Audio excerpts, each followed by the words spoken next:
vamos a comenzar con la sesión del día de hoy.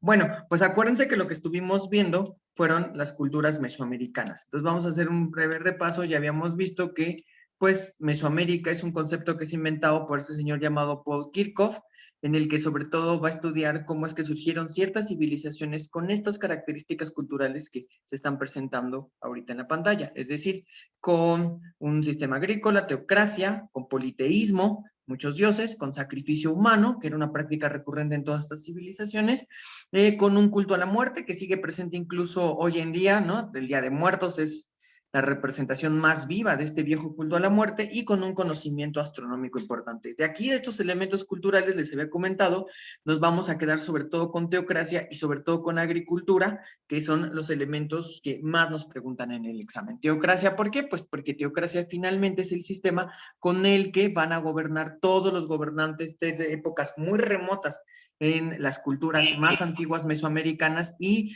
también en las culturas más, pues más cercanas a la conquista. Entonces, pues bueno, vimos que estos elementos importantes como la agricultura se preguntan mucho en el examen. Dijimos que sobre todo para área 2 era bien importante recordar que las técnicas de cultivo son los bancales, las chinampas y que se utilizaban coas, que se llamaban wixtlis, que son pues como estas estacas que trae este muñequito acá, con lo cual se podía cultivar sobre todo los tres principales productos agrícolas: frijol, calabaza y maíz. Hablamos de la construcción de monumentos y altares, como altares, pirámides, templos, palacios y el muy famosísimo juego de pelota, que es un tipo de estructura ritual que solo existió en Mesoamérica. Y también dijimos que gracias a la agricultura hubo una estratificación social que dividió a la sociedad en dos grupos, los gobernantes y los gobernados, que los gobernantes gobernaban bajo un sistema llamado la teocracia, ¿no? Otra vez nuevamente bien importante,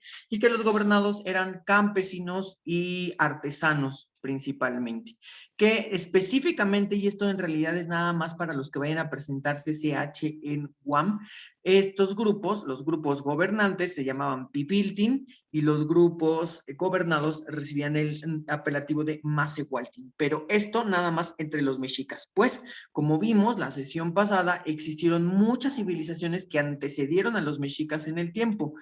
Bueno, hablamos de que Paul Kirchhoff además dividió Mesoamérica en varias regiones menores a las que llamó áreas geográficas y que aquí están, y que en algunas de estas áreas geográficas se desarrollaron las principales culturas que nosotros tenemos que recordar para el examen.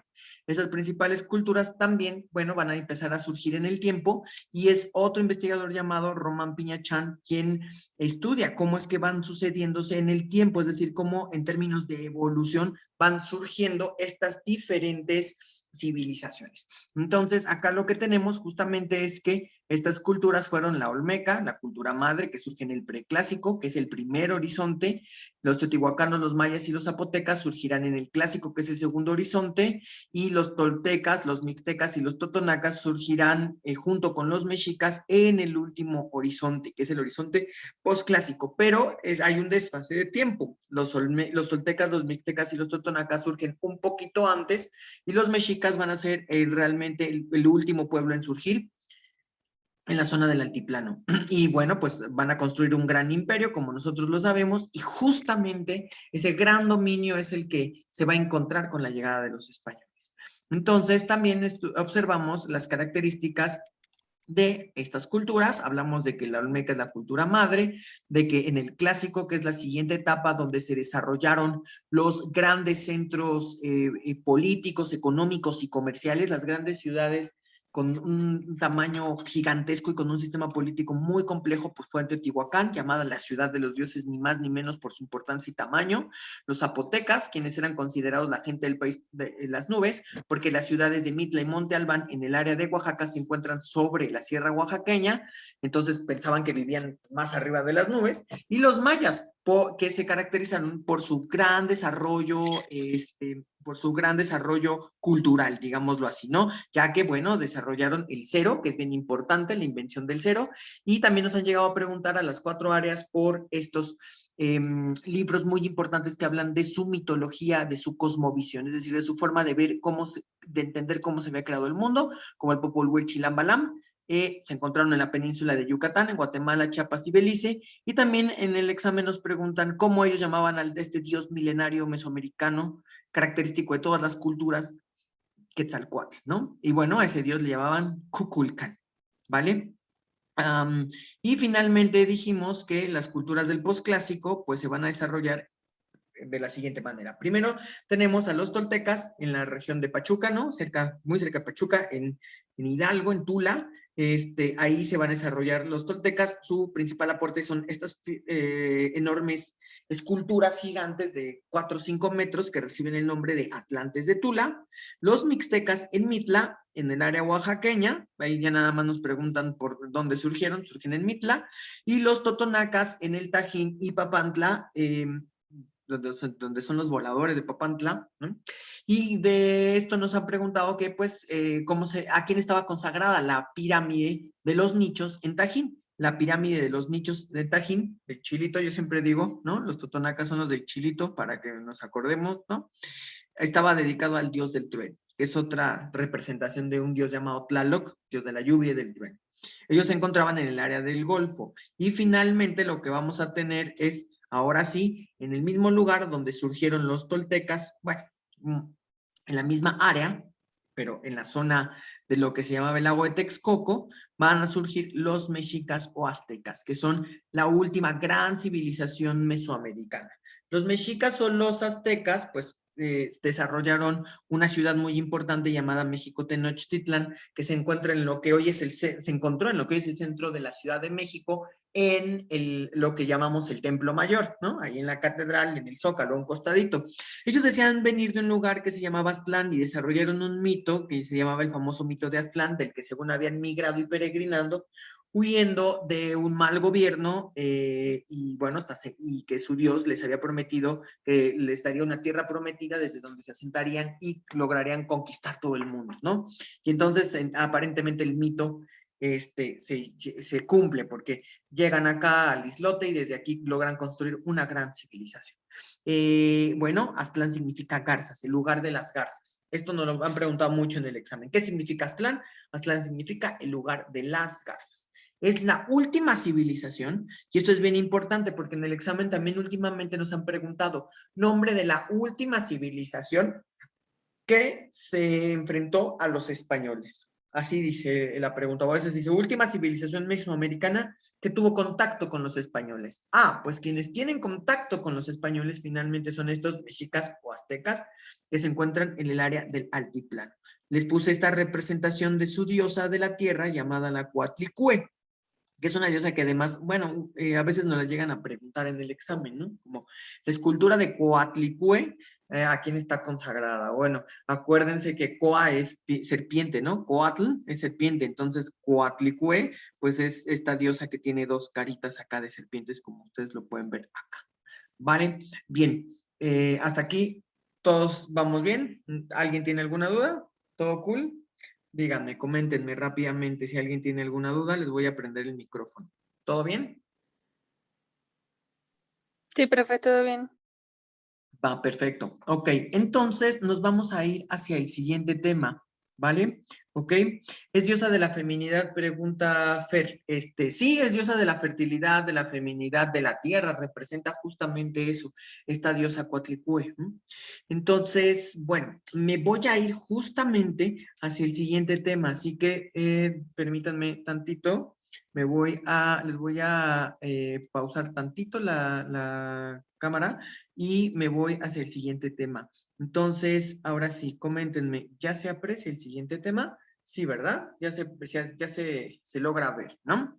Nuestro siguiente tema es el segundo tema de Historia de México y es parte de los antecedentes de la Nueva España todavía, y este tema es la conquista militar y espiritual de México. Entonces, tenemos que ver primero los antecedentes de esta conquista militar y espiritual. Entonces, bueno, vamos a recordar rápidamente que los antecedentes se encuentran en Europa, justamente. Allá en Europa sucede que pues bueno, España, Portugal se lanzan a la mar en busca de nuevos descubrimientos geográficos. Están buscando tanto nuevas rutas de comercio como nuevos descubrimientos geográficos. Perdón, antes de avanzar, Me comenta Pedro y Ariadna, no se ve bien la pantalla, déjenme comparto nuevamente. Ok. Ahí, ¿qué tal? ¿Ya se aprecia bien? Ok, ahí ya se ve bien, ¿ya se ve mejor?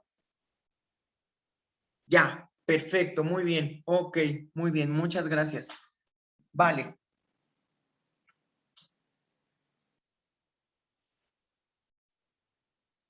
Entonces, lo que les decía, España y Portugal andan buscando nuevas rutas comerciales y de paso, pues van creando colonias, es decir, asentándose en lugares geográficos que van descubriendo y pues los van incorporando al Imperio Español. Entonces, colonia es un pedazo de tierra que le pertenece a un país, pero fuera de sus fronteras.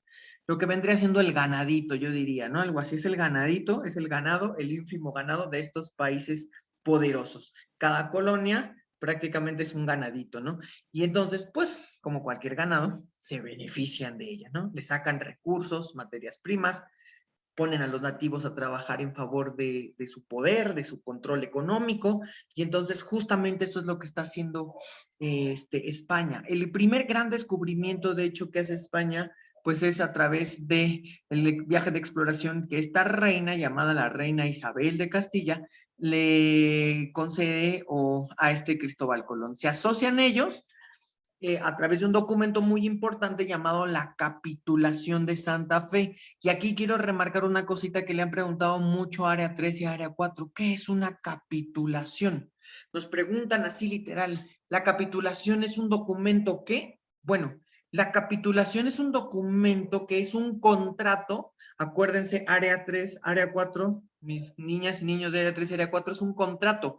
Viene de capítulos. No sé si ustedes alguna vez han hecho un contrato en el banco, pero viene capítulo 1, capítulo 2, capítulo 3, capítulo 4, capítulo 5, y tenemos que leer lo que dicen los capítulos del convenio o del acuerdo que estamos firmando con el banco. Bueno, este tipo de contratos se llamaban así en la antigüedad, capitulaciones. Por lo que la capitulación es un contrato entre Cristóbal Colón y la corona, específicamente la reina, donde dicen, yo pongo la mitad de la expedición, la corona pone la otra mitad de la expedición y nos vamos a descubrir nuevas rutas comerciales y pues si de paso se encuentran con nuevos fragmentos de tierra, pues qué cool.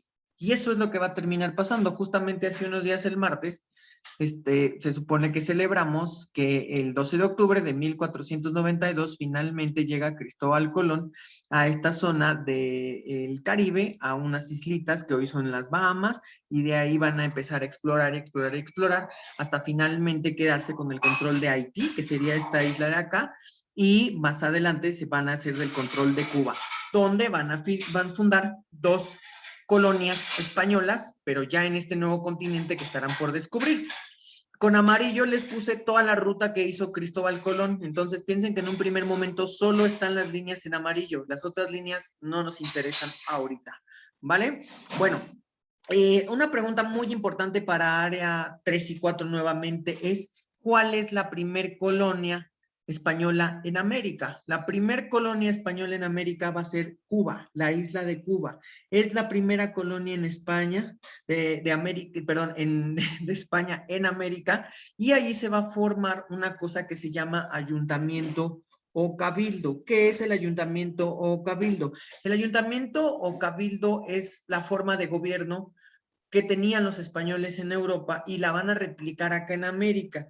Es lo equivalente a lo que hoy en día nosotros conocemos como las delegaciones o las alcaldías, justamente.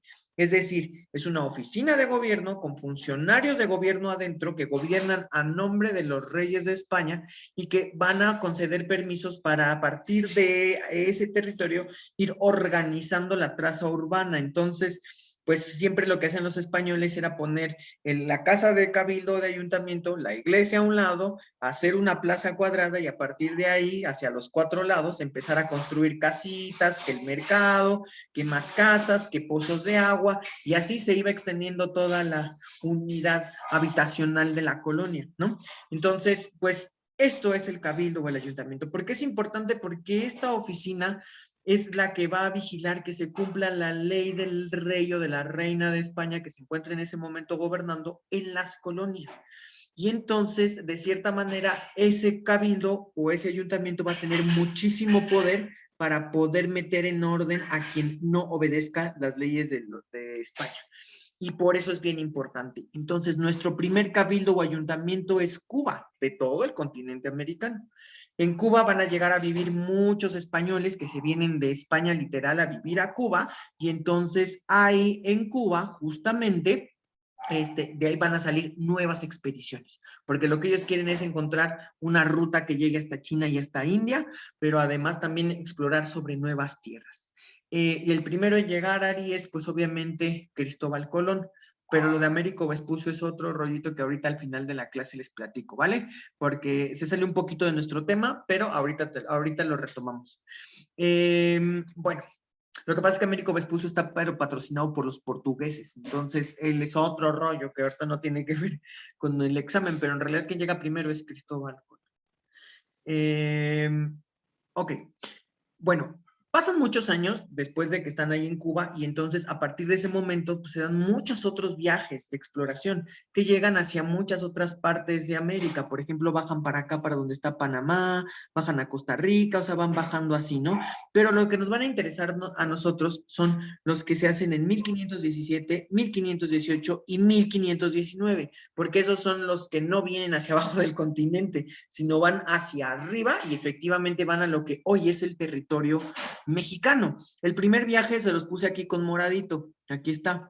Este primer viaje con morado justamente es el viaje que hace este señor llamado Francisco Hernández de Córdoba, de quien no nos han preguntado hasta el momento en el examen nada, pero es importante saber que es el primero que llega a una isla llamada Cozumel, llega a Yucatán, y al estar en Yucatán, lo que hoy es Playa del Carmen, se regresa otra vez, ¿no? Posteriormente, después de él viene un segundo viaje, el viaje de Juan de Grijalva. Juan de Grijalva hace esto que ustedes están viendo con líneas verdes, brinca así un poquito, descubre un poco Tabasco, se va hacia Guatemala. De hecho, en Tabasco hay un río que se llama Río Grijalva, no sé si lo conozcan o hayan oído hablar de él. Llega a Tabasco, baja hasta Chiapas, y pues se llama así porque él anduvo ahí en ese río, y se termina regresando.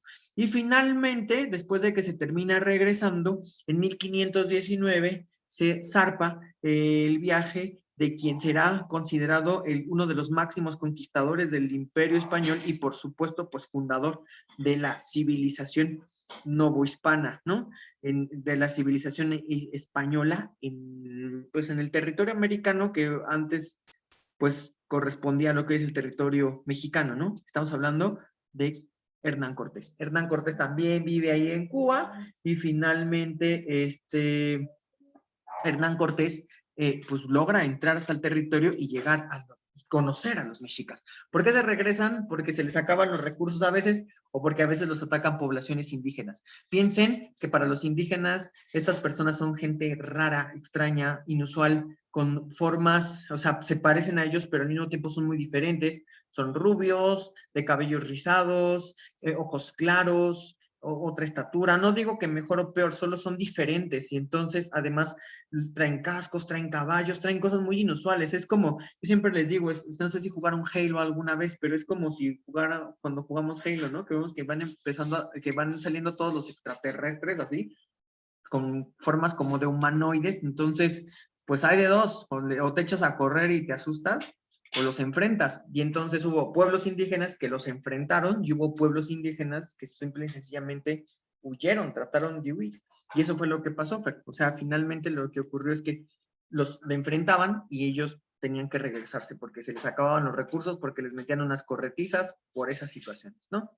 Acá lo interesante para recordar en el examen es que al menos el tercer viaje es el más importante, porque este tercer viaje de exploración ya no solo es un viaje de exploración, se convierte en toda una odisea, en toda una travesía de conquista. Y entonces justo vamos a ver que esta travesía de conquista se divide en tres momentos muy importantes y esto nos va a ayudar a recordar un poquito cómo se da todo el proceso de la conquista. ¿Por qué? Porque nos lo preguntan en el examen.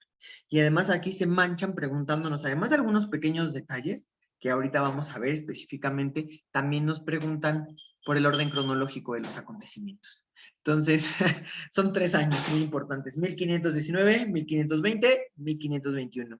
1519 es la era de Moctezuma II, el Tlatoani que casi todo mundo recuerda, ¿no? El que recibe a Cortés, el que trata de tenerlo, pero luego el que lo termina recibiendo. Cuitláhuac es el segundo Tlatoani, 1520, Cuitláhuac después de 90 días se muere porque le pega la viruela, y finalmente Cuauhtémoc, que es el último Tlatoani, y que es quien termina enfrentándose a los españoles, al sitio que los españoles van a ponerle en la ciudad, y finalmente también es el que termina rindiendo la ciudad a manos de Hernán Cortés, y a su vez, pues obviamente Hernán Cortés lo entrega al Imperio Español.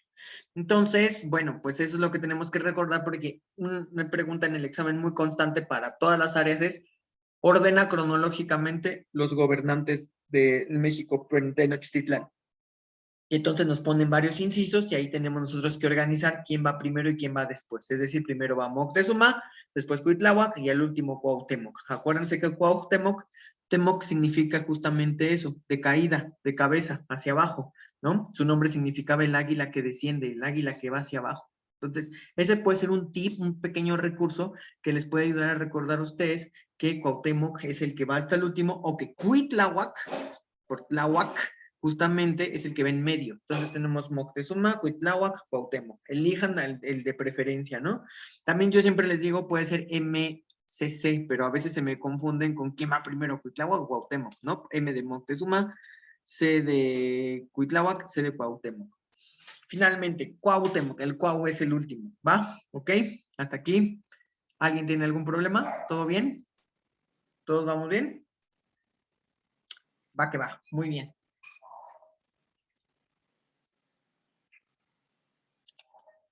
Ok, vale.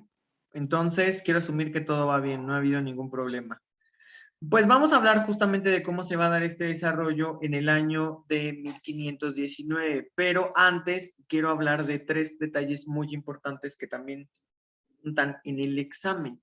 Y este es el tema, pues, tiene que ver con cómo era considerado este Hernán Cortés. Hay una pregunta muy recurrente para las 4 áreas en el examen, que es esto, que nos pregunta justamente esto: ¿cómo era considerado Hernán Cortés? Recuerden que Cortés va a ser considerado el dios Quetzalcóatl, ¿no? Entonces la respuesta es como un dios. Bueno, no es que sea considerado el dios Quetzalcóatl, sino un emisario del dios Quetzalcóatl, que venía pues para ponerle fin al dominio de los mexicas.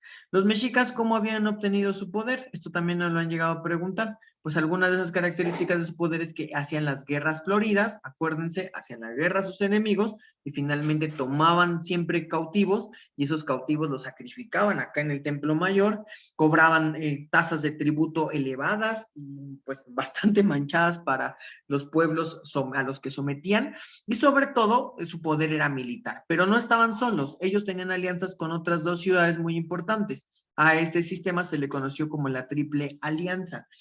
Yo siempre les digo, porque también hay una Triple Alianza en Historia Universal, pero cuando estén en el examen de Historia de México, si les dicen Triple Alianza, inmediatamente vamos a pensar que estamos hablando de Tenochtitlán, Tlacopan, lo que hoy está Cuba, y Texcoco. Estas 3 ciudades, sus 3 gobernantes, movilizaban una gran cantidad de ejércitos y los 3 se movían hacia atacar enemigos o hacia obtener pues, nuevos tributarios, hacia dominar a otros pueblos. Y pues obviamente el líder de toda esa organización militar generalmente pues era el Tlatoani de los mexicas. En este caso, en este momento, pues el Tlatoani era Moctezuma. Hay otra pregunta que nos dice: ¿bajo qué sistema político gobernaba Moctezuma a la llegada de los españoles? Y nosotros debemos de recordar que el sistema político mesoamericano que emplearon todos los gobernantes, ¿cuál dijimos que era, chicas, chicos? ¿Cuál dijimos que era ese gran sistema?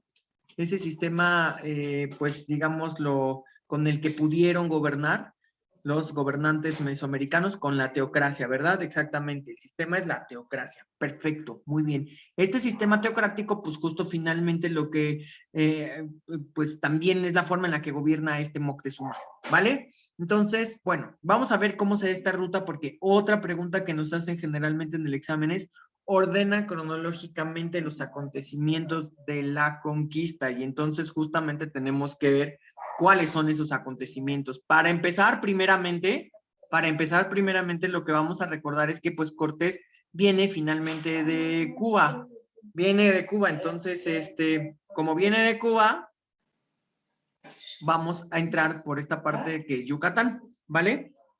De Yucatán se va a mover por toda esta zona. Al entrar ahí se va a encontrar con Jerónimo de Aguilar. Jerónimo de Aguilar, pues es un español que había quedado náufrago de la expedición de Juan de Grijalva, justamente para poder,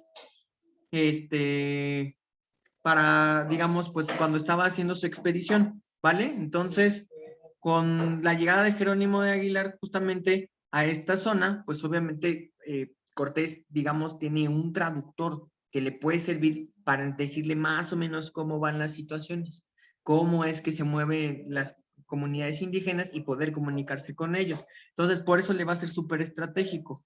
Aún así, estando ahí en Yucatán, tiene algunos, lo atacan, en un par de ocasiones gana Cortés y sigue avanzando, se va moviendo hacia Tabasco. En Tabasco nuevamente tiene un conflicto con una comunidad indígena que decide atacarlo porque pues, están entrando a sus tierras y les vuelve a ganar. Y entonces como parte de los acuerdos de paz con esta comunidad en Tabasco, lo que hacen es regalarle un grupo de 20 mujeres y entre esas mujeres va a ir la famosa Malinche.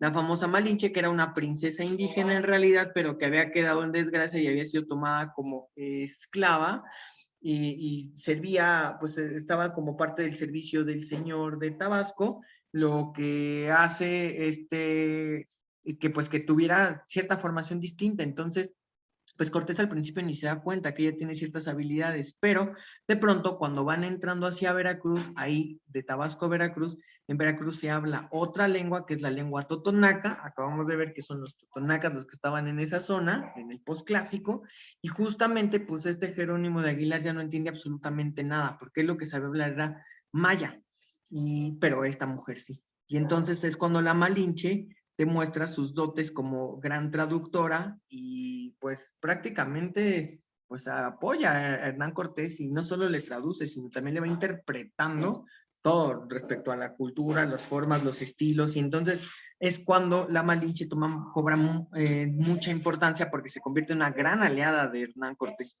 Entonces recordemos lo de la Malinche, ¿vale?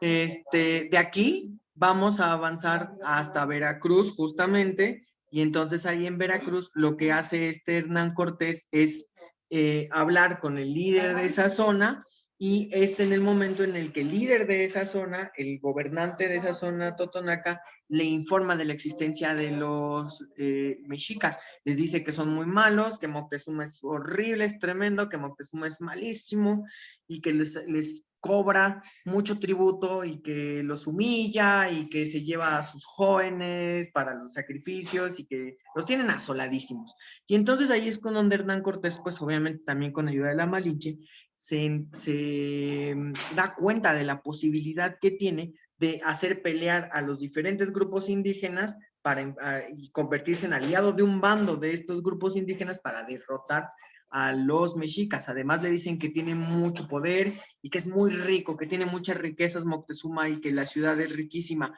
Y entonces es por eso que a Hernán Cortés se le mete la idea de conquistar. A partir de este momento se le mete la idea de conquistar, de llegar hasta Tenochtitlán y tomar la ciudad y entregársela al rey y hacerse de fama, gloria, fortuna, riquezas inmemorables y todo lo que andaba buscando Hernán Cortés por acá.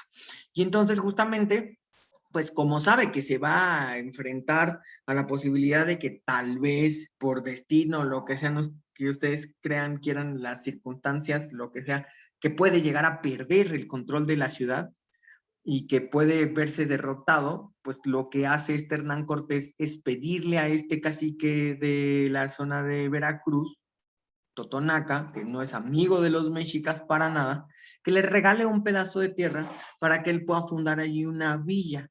Y esta villa le va a servir, entre otras cosas, para tener como un bastión, es decir, como cuando jugamos en el ajedrez y que vamos tomando casillas. Esta es una casilla muy estratégica, esta población en Veracruz, pues si así Hernán Cortés al avanzar tiene algún problema y se tiene que regresar, ya no se tendría que regresar hasta Cuba, sino se regresa finalmente nada más a Veracruz, y entonces al regresarse a Veracruz, pues es más sencillo, que imagínense hacer otra vez toda la travesía de regreso, pues una locura, ¿no?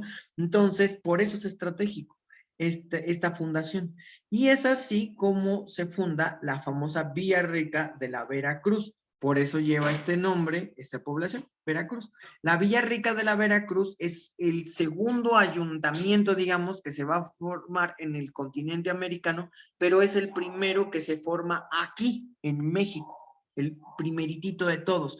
Entonces, ahí se funda el ayuntamiento de la Villarrica de la Veracruz, se hacen nombramientos a nombre del rey, de funcionarios de gobierno, bla, bla, bla, bla, bla, se hace una colonia literal ahí en Veracruz, y pues se queda ahí esa población española, una población muy chiquita. Mientras tanto, Hernán Cortés, con aproximadamente 600 españoles, se sigue moviendo justo también con apoyo de población totonaca, y se van a desplazar rumbo a México Tenochtitlan. Y a partir de ese momento, pues Moctezuma también empieza a enviar embajadores a Cortés para hacerlo desistir y para ponerlo a prueba, para saber qué diablos es, quién es, qué quiere, como por qué anda aquí en estos territorios, ¿no? Y más sobre todo que se va moviendo rumbo hacia Tenochtitlan, y eso pues lo siente amenazante Moctezuma.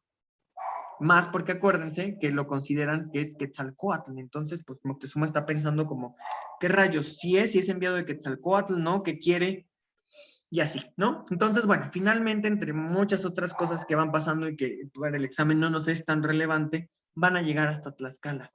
Y estando ahí en Tlaxcala, justamente van a entrar a la ciudad, primero van a volver a tener un enfrentamiento con los tlaxcaltecas, pero luego, cuando la Malinche logre concertar una embajada con los dos grandes líderes de la ciudad de Tlaxcala, del reino o del país de Tlaxcala, entonces finalmente lo que va a pasar es que se convierten en sus aliados, porque recuerden ustedes, los principales enemigos, así los que más lo odian a los mexicas aztecas, pues son finalmente los tlaxcaltecas, porque han tenido como 40 años de guerra, los mexicas nunca los han podido derrotar, pero aún así los tienen bloqueados, los tienen asolados, los tienen a pan y agua, sí, literal, ¿no? Y entonces, por esta situación es que los tlaxcaltecas, al ver a los españoles, dicen, nos aliamos y vámonos a derrotar a los mexicas, ¿no? Ya nos tienen hartos, ya nos tienen fastidiados. Y entonces acuérdense que los principales aliados de los españoles van a ser los tlaxcaltecas más que los totonacas. Les van a aportar un montón de gente, un montón de comida, y bueno, también con ellos van a lograr llegar prácticamente hasta la ciudad de Tenochtitlan. ¿Qué más pasa? Pues en este año del 19 lo que más pasa es que llegan a la ciudad de Cholula, no existía Puebla, la ciudad indígena estaba en Cholula, y esa ciudad era dependiente y aliada de los mexicas. Entonces Moctezuma allí les ordena al gobernante Tlatoani de Cholula que detenga a los españoles, que los mate ahí junto con los tlaxcaltecas.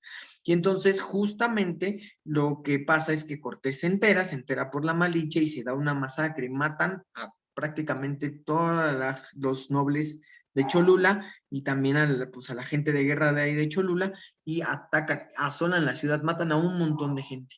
Entonces, a partir de ese momento, Moctezuma pues no le va a quedar más que permitirle la entrada a este Cortés para tratar de neutralizarlo. Y entonces, pues lo deja entrar junto con los tlaxcaltecas. Es preferible tener a estos 600 monos adentro de tu ciudad, una ciudad de 15,000 personas, armada hasta los dientes, porque además los mexicas se caracterizaban por ser guerreros, casi, bueno, todos, ¿no? Su cultura era guerrera, y entonces era preferible tenerlos encapsulados. Así que los deja entrar. Y así es como, desde Cholula ya no les hace nada, los dejan entrar, los dejan entrar, los dejan entrar. Estos manes van a entrar por la zona de atrás de la Ciudad de México, lo que hoy es el oriente, entran por Iztapalapa, y finalmente después de entrar por Iztapalapa, ya llegan finalmente, ¿vale? Una pregunta, ¿sí me escucho bien? Me están preguntando, me está preguntando Pedro que si escucha como entrecortado. ¿Sí me escuchan bien? ¿Los demás? Sí, dicen los demás que sí. Sí, ya consulté mi internet y en teoría se escucha bien. Ok, yo creo que es tu internet un poco, Pedro. Vale, súper. Muy bien. Bueno, de todas maneras en la grabación va a quedar bien por si quieres ver ese pequeño pedacito, ¿vale? Vale, sigamos entonces. Pues entran a la ciudad y finalmente los españoles lo que terminan haciendo es tomando prisionero a Moctezuma como rehén, porque se dan cuenta que al tener un sistema teocrático, si toman al gobernante prisionero, no le va a hacer nada a la población, a Cortés y a su gente. Entonces deciden tomar prisionero a Moctezuma, lo toman prisionero y gran parte del siguiente año va a estar como su rehén. Es su salvoconducto. Mientras Moctezuma esté aprisionado, los mexicas no se van a intentar rebelar en contra de los españoles. Y entonces finalmente pues llegamos al año del 20. Lo que va a pasar es que de Cuba llega un señor llamado Pánfilo de Narváez. ¿Y qué venía haciendo este Pánfilo de Narváez? Bueno, lo que no les conté es que Hernán Cortés había venido de manera ilegal. El gobernador de Cuba, que representaba la autoridad del rey y en este caso del emperador, que era el que gobernaba ya en este momento en España, nieto de la reina Isabel, que se llamaba Carlos I o Carlos V, este emperador, pues digamos, no le había dado permiso a Hernán Cortés, porque el gobernador de Cuba tampoco le había dado permiso, entonces no había notificado al rey de que Hernán Cortés, pues se había venido. Entonces prácticamente su expedición es ilegal. El gobernador traía sus rencillas con Cortés, obviamente, no quería que se llenara de gloria, fama y fortuna. Entonces, cuando se enteran de que no está Cortés en la isla, mandan a este señor llamado Pánfilo de Narváez a que venga por Cortés y lo regrese directito, porque le van a hacer un juicio político por haber desobedecido al gobernador y por ende por haber desobedecido también al rey, ¿no? Si desobedecía al gobernador, desobedecía al rey. Y entonces este Pánfilo de Narváez viene a tratar de tomar a Cortés. Cuando llega este Pánfilo de Narváez por acá, entra, bla, bla, bla, bla, bla, bla, bla, llega hasta Veracruz y entonces Veracruz ve el ayuntamiento y dice, ¿y ahora qué onda con esto, no? ¿Qué hace aquí esto? ¿Qué es? Como por... Entonces, pues lo que observa Pánfilo de Narváez es pues, el ayuntamiento con la colonia española y pregunta por Cortés y entonces pues lo entretienen. Mientras tanto, una comitiva se adentra por toda la ruta hasta llegar a Tenochtitlán y le dicen a Cortés, ¿qué crees? Pánfilo de Narváez vino, ya te torcieron de que te viniste de ilegal, ya saben que estás aquí, te andan buscando. Y entonces Cortés, como no quería que Pánfilo ni el gobernador se enteraran que existía Tenochtitlán, se sale de Tenochtitlán y se va directo en esta ruta que les puse acá, en amarillito, se regresa para donde Veracruz. Y entonces ya que se convierte en rojo esa ruta, ¿no? Va a ir a dar hasta Veracruz, se enfrenta a Pánfilo de Narváez, derrota a Pánfilo de Narváez, lo mete a la cárcel y convence a los españoles que venían con Pánfilo a unirse a su expedición de conquista, porque pues van a tener fama, gloria, fortuna, les dicen, no, la ciudad tiene un montón de oro, ¿no? Entonces todos estos son como, sí, oro, oro, queremos oro. Y sí, ya habían encontrado oro en ofrendas de oro en el palacio donde Moctezuma había hospedado a los españoles, pero tampoco era tanto oro como él les había prometido. Total, que mientras pasó esto y este Cortés se salió para tratar de derrotar a este Pánfilo de Narváez, sí, esta es la continuación del anterior, ¿ve? Justamente estamos continuando con el tema. Y entonces, lo que pasa es que cuando llega Pánfilo de Narváez y Cortés se sale, le deja el cuidado de la ciudad a su mejor amigo llamado, su mejor amigo que se llama Pedro de Alvarado. Pedro de Alvarado, pues, no era como Cortés. Cortés era muy negociador y trataba siempre como de ser muy diplomático, pero no, este Pedro de Alvarado, pues, es un perro, imagínense, le decían el perro así literal, se calentaba bien rápido y luego se iban los golpes. Y entonces justo resulta que, pues, les habían prohibido tener cultos y rituales, pues, prehispánicos, donde había sacrificios y toda la cuestión. Y de todas maneras, la gente noble, los pipiltin mexicas, que era la gente noble, no obedece esta disposición, hace una fiesta muy importante en el Templo Mayor y empiezan a sonar las trompetas y de pronto pues empiezan a hacer sacrificios humanos y entonces Pedro de Alvarado, muy enojado, al sentirlo como una osadía y una rebelión por parte de la nobleza indígena de Tenochtitlán, decide atacarlos a todos para darles una lección de obediencia. y entonces los atacan a todos y finalmente deciden, pues, matarlos. A esto se le conoció como la matanza del Templo Mayor. La cuestión es que, como ya dijimos, los nobles representan, en un sistema teocrático, los nobles son como los dioses. Y entonces esto lo que provocó fue la ira, el enojo de todo el pueblo de Tenochtitlán, que sintió esto como un agravio tremendamente grande. Y entonces la situación de esto es que se levantan en contra de los españoles. Los españoles se tienen que encerrar en el palacio donde los hospedaron y de ahí ya nadie los puede sacar. Y pues Cortés ni enterado, ¿no? Cortés fue como de, ay, pues yo confío en mi amigo y qué más puede pasar, ¿no? Y 3 horitos después, justo lo que pasa es que cuando Cortés se entera, porque se escapa un español para darle noticia a Cortés de que la ciudad está hecho un desmadre total, entonces Cortés se tiene que regresar con toda esta gente, apresurarse a regresar y cuando regresa ve la ciudad completamente levantada en armas. Y entonces lo que va a pasar es que pues Cortés intenta hablar con Moctezuma para que Moctezuma tranquilice a su pueblo, pero finalmente cuando Moctezuma sale a hablar con su pueblo a la azotea del palacio donde se encontraba, pues se supone que pues lo apedrean y una de esas piedras le pega y lo termina matando, ¿no? Total, el chiste es que se termina muriendo Moctezuma. Y esto es bien importante, la muerte de Moctezuma va a ser determinante, porque la muerte de Moctezuma lo que va a provocar, por un lado, es que los españoles ya no tengan ese salvoconducto, que se den cuenta que, pues, sin Moctezuma están prácticamente indefensos, que los mexicas los van a eliminar. Y por otro lado, pues la muerte de Moctezuma implica también la llegada de un nuevo Tlatoani, y justamente es lo que pasó. A la muerte de Moctezuma, los mexicas nombraron como nuevo Tlatoani a Cuitláhuac, su hermano. Y entonces esto hace que los españoles tengan que, pues, pensar en la huida. Entonces sacan ese tesoro que habían encontrado en los palacios donde los había hospedado Moctezuma, funden el oro para poder ponerlo en pequeños como plaquitas y poder metérselas por el cuerpo y poder salir, y deciden escapar de la ciudad. Si ya no tienen la ciudad, al menos van a tener el oro. Y entonces, pues se produce lo que se llama la noche triste, o lo que se había llamado hasta entonces la noche triste, ¿no?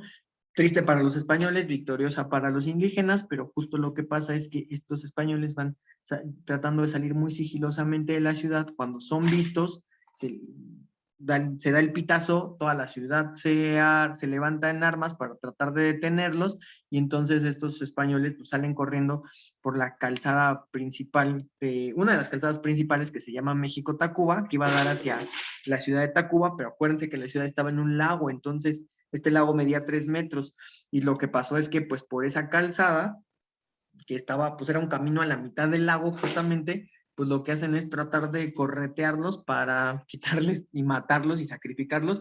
Muchos se van a caer en el lago y como llevaban el oro, pues se van a terminar ahogando, otros logran escaparse, otros tienen que quitarse el oro que llevaban encima porque esto los hacía lentos y pesados y correr a como el lugar, ¿no? Y huir.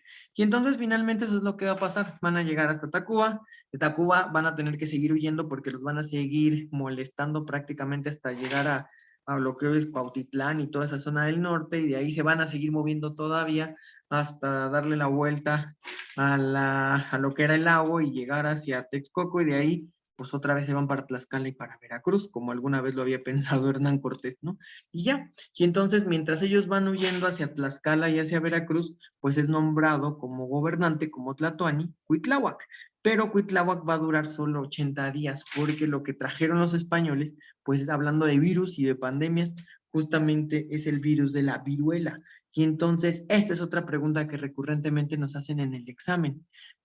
¿Cuál es la enfermedad que portan los españoles y que pues es la real responsable de la conquista? Porque van a morir muchos guerreros, mucha gente, entonces va a haber muchas bajas en la ciudad de Tenochtitlán gracias a la viruela.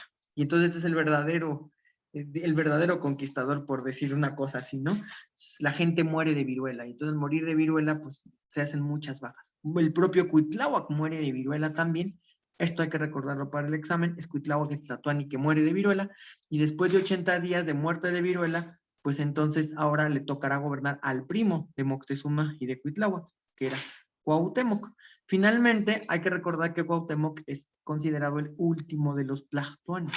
Y entonces, pues con él la ciudad va a caer y tras la caída de la ciudad, pues también se va a acabar la civilización mesoamericana, porque lo que iban a hacer los españoles es imponer su cultura, su ideología, su lengua y su forma de vida. Vale, vámonos a la siguiente y la última lámina de la conquista militar. Es el año de 1521 y finalmente, después de casi como 7 meses de que Cuauhtémoc está gobernando en la ciudad, de que trata de reestructurar todo el sistema para que Tenochtitlán no pierda el control del territorio, porque obviamente, quieran o no, tras la llegada de los españoles y la muerte de Moctezuma y la muerte de Cuitláhuac, también se empezaron a rebelar otras ciudades indígenas y a aliarse con Cortés, y entonces justo lo que va a pasar es que, pues, Cuauhtémoc, que es el último tlatoani, va a tratar como de estabilizar el sistema, aunque ya no le va a dar tanto tiempo, y después de 7 meses, pues ya está el tirito cantado. Los españoles saben que sí o sí tienen que derrotar a Tenochtitlán, porque de lo contrario, Tenochtitlán va a venir por ellos. Entonces deciden adelantarse e iniciar el famoso sitio de Tenochtitlán. Llega nuevamente hasta la ciudad, pero les digo, la ciudad está en un islote, en un lago, entonces a lo que se le ocurre a Hernán Cortés es romper las calzadas que conectaban este islote con la parte, pues, digamos, como pues, la parte continental que estaba ya alrededor del lago, ¿no? Las montañas y todo esto que ya estaba alrededor de este gran lago. Y entonces, al romper esas calzadas, les quita agua, porque por esas calzadas abajo pasaban agua, y por otro lado también los aísla. Y entonces empieza a rodear la ciudad con estos barcos y a bombardear toda la ciudad, y entonces se produce una locura, porque se quedan sin provisiones y sin comida, se quedan sin agua potable, está la viruela. Imagínense una condición así de epidemia, sin agua para poder bañarte, y más la viruela, pues entonces se replica aún más, se va proliferando más, infecta más la población en Tenochtitlán, y así finalmente después de 3 meses, Cuauhtémoc dice, no, pues ya, o sea, se acabó, ¿no? Tenemos que rendirnos. Hay batallas todos los días durante estos 3 meses, hasta que finalmente esta pregunta, este examen, el 13 de agosto de 1521, termina cayendo la ciudad de Tenochtitlán. Cuauhtémoc se le entrega a Hernán Cortés, firman la rendición de la ciudad y finalmente la ciudad queda en manos del dominio español. Pero pues obviamente esto es para España. Los conquistadores quieren su oro y entonces agarran a Cuauhtémoc prisionero y entonces pues prácticamente obligan a que les diga dónde diablos está el oro.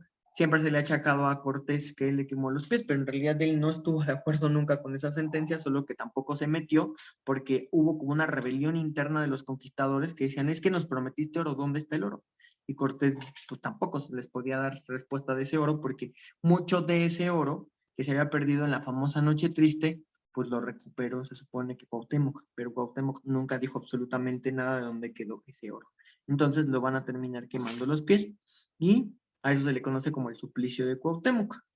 Último punto ya de este tema de la conquista militar, pues nada más recordar que después de esta caída, toda parte de este territorio va a terminar en manos de España, y es así como el rey de España le va a poner a esta nueva gran colonia, pues la Nueva España, que ocupaba justamente pues una buena parte del territorio nacional, básicamente esto que les estoy aquí poniendo en color amarillito. Todo lo demás pues lo van a ir conquistando después, pero eso ya no es motivo del examen y por lo tanto no lo vamos a ver nosotros. ¿Hasta aquí tienen alguna duda? ¿Todo bien? Les abro el micrófono. Perfecto. ¿Qué nos preguntan en el examen? Ordenar cronológicamente. Entonces, como ustedes pueden ver, el ordenamiento cronológico, yo siempre les digo, siempre chequen el primer y el último acontecimiento. Entonces, nuestro primer acontecimiento, pues es esto, el encuentro de Jerónimo de Aguilar. Jerónimo de Aguilar es el primero. Vamos a tomar uno del medio. Uno del medio pudiera ser, por ejemplo, la entrada de los españoles a la Ciudad de México, y luego pues vamos a tomar como otro referente la Noche Triste, por ejemplo, pero pues hay que recordar que al final lo que se da es el sitio de Tenochtitlán, la caída de Tenochtitlán o el suplicio de Cuauhtémoc. Todo tiene que ver con Cuauhtémoc. El sitio lo protagoniza Cuauhtémoc, la caída pues era el líder Cuauhtémoc y el suplicio de Cuauhtémoc es por lo del oro. El tema del oro, ¿va? ¿Ok? Datos importantes, acuérdense, el sistema es teocrático, en él gobernaba Moctezuma. Los gobernantes son Moctezuma II, Cuitláhuac, Cuauhtémoc. Los principales aliados de Cortés son los tlaxcaltecas. Y bueno, que Cortés es considerado un dios, el dios Quetzalcóatl. ¿Vale? Bien, vamos, denme unos minutitos más. Vamos a hablar rápidamente de la conquista espiritual de México, que es la otra gran conquista, la conquista cultural. Pues ya la ciudad cae en manos de los españoles y ahora lo que viene es todo un proceso de aculturación, es decir, de implantarles la cultura a las comunidades indígenas, la cultura europea, la cultura cristiana de los europeos, occidental, por supuesto, ¿no? Ya acuérdense que ya habíamos visto qué es occidental. Occidental es cristiano y con ideas latinas, con ideas romanas, ¿no? Entonces, pues los españoles son una cultura latina porque adoptaron mucho de la estructura cultural del Imperio Romano, pero también son católicos, son occidentales. ¿Qué van a traer a América? La cultura occidental. Y entonces, justamente, durante la conquista espiritual, lo que van a hacer es tratar de sacar todos los viejos elementos culturales que ya vimos de Mesoamérica, el culto a la muerte, el politeísmo sobre todo, la teocracia sobre todo, los calendarios solar y lunar también los van a tratar de extraer de la mentalidad de los indígenas para imponerles la mentalidad católica. Esto se va a hacer a través de procesos de evangelización. Pero los protagonistas de la evangelización van a ser las órdenes de frailes, que tenemos que recordar también para el examen. Un punto importante es recordar que la evangelización se va a dar a través de órdenes monásticas, es decir, órdenes de frailes, grupos de frailes que viven bajo ciertas reglas específicas de cada orden. Viven en congregaciones. ¿Qué son congregaciones? Pues como poblaciones, pequeñas comunidades de estos sacerdotes. Y finalmente, pues las estructuras en las que viven son en misiones y en conventos. Misiones son pequeñas casitas que están alejadas un poco de la civilización y que servían para que ellos se pudieran retirar y tratar de jalar sobre todo indígenas que vivían como más hacia las montañas. Y los conventos, pues ustedes los conocen muy bien. Los conventos son estas, pues, digamos, unidades donde vivían los frailes, donde pues prácticamente hacían sus actividades de frailes, que era rezar y estar pues enseñando a las comunidades indígenas, tanto la lengua española como la cultura católica, el evangelio y todos estos rollos, y pues donde daban misa, ¿no? Y entonces justamente fueron 4 órdenes muy importantes las que se encargaron de la evangelización. Los primeros son los franciscanos. Esto es para área 3 y 4 sobre todo. Los franciscanos van a pelear por tener el derecho jurídico de los indios. Esto se lo preguntan a área 3 y área 4. Es decir, ellos quieren quitarle el derecho jurídico a los conquistadores que se van a quedar como supervisores de las comunidades indígenas durante un rato, y lo que le van a pelear al rey es, no, danos a nosotros el control de los indios. Nosotros nos vamos a convertir en sus gobernantes, porque los españoles decían, los españoles conquistadores se pasan de lanza con ellos. Ya vamos a ver más adelante por qué. Otra orden es la orden de los dominicos. Entraron unos añitos después, 2 años después. Ellos se van a caracterizar porque los dominicos son los que lleven el santo oficio. Son los que organizan, hacen los juicios, torturan a la gente, les hacen las sentencias y llevan a cabo todos los autos de fe de la Inquisición, es decir, todas las sentencias públicas que están, pues que todos recordamos, ¿no? Cuando pensamos en la Inquisición. Siguen los agustinos. Los agustinos se van a caracterizar por ser una orden que va a evangelizar a través de las artes, la pintura, la música, sobre todo la pintura. Y por último, muy importante de recordar, están los jesuitas. Los jesuitas se van a caracterizar porque fueron enviados hacia el norte, a evangelizar el norte. Y por otro lado, son los que se van a encargar de la educación. Ellos van a estar muy ligados a la educación, se van a convertir en maestros. De hecho, todavía la orden jesuita es una orden de maestros. No sé si han oído hablar ustedes de una escuela que se llama La Salle. La Salle es una escuela muy prestigiosa, de paga, de jesuitas. Ahí todos los maestros son jesuitas todavía. Bueno, la mayoría. Entonces, justamente los jesuitas son los que se encargan del norte, acuérdense, y la otra cosa clave es que se encargan de la educación de los criollos y de los indios. Ok, y con esto básicamente hemos terminado. Nada más para recordar, esto sí, para área 1 y 2, uno de los frailes más importantes proveniente de la orden de los dominicos es un señor llamado Fray Bartolomé de las Casas, quien al venir a evangelizar a los indígenas, después va a escribir un libro muy importante para defender a los indígenas de la explotación española y para convencer al rey de España de que los indios eran personas con alma y por lo tanto tenían derecho a ser protegidos por la corona. Es decir, deberían de tener derechos. De hecho, Fray Bartolomé de las Casas dice, porque explotaban a los indígenas pues, como esclavos prácticamente, porque pensaban que eran animales y que no tenían alma hasta este momento. Pero es Fray Bartolomé quien gana un juicio, le expone al rey y entonces logra conseguir derechos para los indios. Y es Fray Bartolomé quien dice, no, en todo caso hay que traer negros, a los negros que sí los exploten porque no tienen alma, pero los indígenas fueron puestos por Papa Diosito en la tierra y casi la misión de España fue encontrar a estos indígenas para evangelizarlos porque esa es la misión del pueblo y del rey español ante el Dios y ante el mundo. Y entonces gracias a eso es que consigue derechos para los indios. Por eso tenemos que recordar que Fray Bartolomé es el defensor de los derechos de los indios. Y con esto llegamos al fin del tema. Ahora sí, cuéntenme qué dudas tuvieron.